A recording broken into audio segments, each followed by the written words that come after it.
Anything else before we move on and talk about medical cannabis, because I know you want to, Senator Stivers. This comment from Michelle Crawford, who I think you all know, who's been in Frankfurt a lot on this issue from Mason County. She says, quote, medical cannabis passed with over 2/3 of the vote in the House last session. Why won't Senator Stivers let the bill come up for an up or down vote in the Senate? Well, I think I've been pretty clear that I truly believe that there is some medicinal or therapeutic value to THC, and that's what we're talking about. I was delivered for years, I would say, give me the studies, and I would show you all the studies that were delivered to me, and none. So about 2 years ago, they delivered those studies, and I read them, every one. And the terminology, statistically significant, is what they talk about in their studies, and there are statistically significant indicators to what I said for spasticity, nausea, appetite, those things, and the realm of joint inflammation. So that's there, but virtually every study said the duration of the study was too short or the population of the study was too small and more needed to be done to know effectively how we use something like that, because we know that under 25, it's adverse to brain development. If you smoke it, it has 50% more carcinogens, and studies show that prolonged exposure have a higher likelihood of psychotic event. So I'm not opposed to it, but I really think the lead, and I hate doing this, needs to come from the federal government about sitting down and saying, all right, just as we would with the Moderna or anything else, let's go through the study, let's get blind samples, and let's make sure we're doing it right, not just on a whim to think it does, but let's get the appropriate protocols and have the research and development like we've had this past year with the vaccines for COVID-19. So, Leader McGarvey, I'll ask you the same question. And the governor, a few weeks back before the end of the year, had called on the legislature to be big and bold and to pass medical marijuana and sports betting. So let's deal with the medical marijuana. And at 9 o'clock, around 9:30, actually, folks will hear the governor say that he believes that it should be taxed. And so I do want to get your perspective on medical marijuana, and is it an idea whose time has come in Kentucky? It's past time for medical marijuana in Kentucky. I absolutely believe we should have it.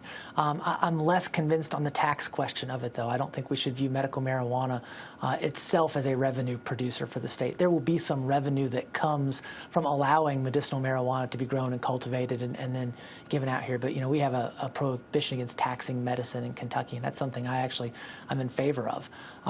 So I think we need to have medical marijuana here.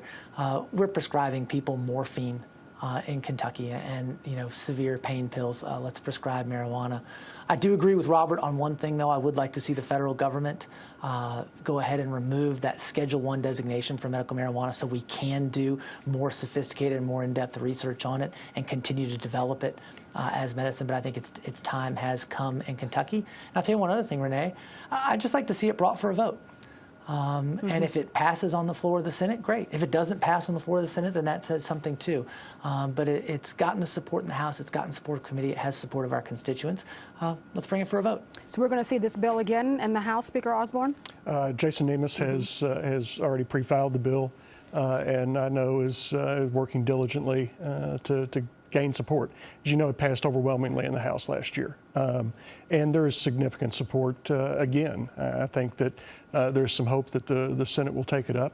And at the end of the day, I think that the overwhelming majority of the people in our caucus and our body, our chamber, are tired of making criminals out of sick people. We freely prescribe narcotics and opioids to excess every single day with far greater consequences. And I think that there is compelling evidence that people are getting significant medical benefits from it. This is something that I've evolved on too. 10 years ago, I would have told you I was adamantly opposed to this, but I've met with, I've talked to, I've read enough, I've studied enough now to see where those benefits lie. And I think it's time that we take that step. I disagree completely with the governor on taxation. We do not tax medicine in this state. It's inhumane to tax medicine. We made that statement as tax policy years and years ago. It's settled debate. If we're going to talk about tax, if we really are going to consider this medicinal, which I believe we should, then I think that to discuss taxation of it is ridiculous, because to open that debate, we would have to open the debate about taxing pharmaceuticals completely. And he makes the point about the regulatory framework that's needed to be implemented, and the staff that would need to be, and all the administrative layers for that needs to be supported some way. That was provided for in Representative Nemes's bill that he passed last year. There was a small fee attached to the dispensing that would cover that regulatory framework, but not the user or the person who needed the medical marijuana. Correct. Was not taxed, right? Leader Jenkins, do you have any additional comment on this before we talk about sports betting?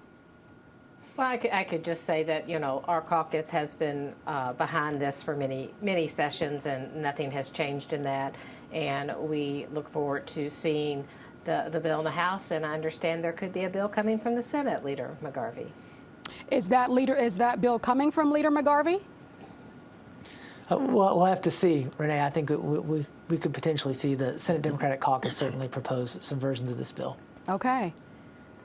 I just want to say this for the governor, and we've talked about the work on all of us sitting and taking the shots together to show a bipartisan effort. I think you've heard the legislature have a pretty loud and clear statement.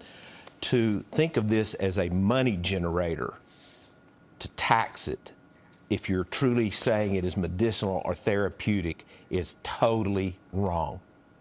Because if you're taking that approach that it's a money generator, then you're not thinking about the medicinal or therapeutic value, because you're totally, as David said, treating it differently than any other drug, which in and of itself is wrong.